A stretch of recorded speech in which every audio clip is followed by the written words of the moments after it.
So, ito po ang entrance ng SG Farm, guys. Ang ganda pala, oh.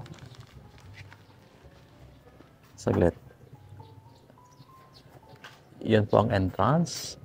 Then, tapos, ito yung kanilang mga tanim-tanim ng mga bulaklak dito sa harapan.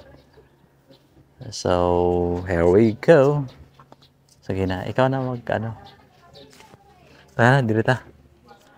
So, habang tayo ay naglalakad dito sa area na to,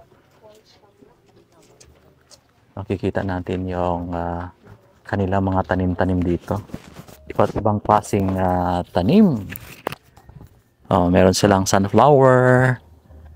Then, anong klaseng bulaklak ito? Di ko alam. So, yon sa ilalim, mayroon silang bahay kubo. Ganda. Meron silang guayabano. Meron silang lily na maroon. O, tsaka meron silang million flowers. Maganda sa dami siya ditong guayabano na tanim, guys. Ganda, oh.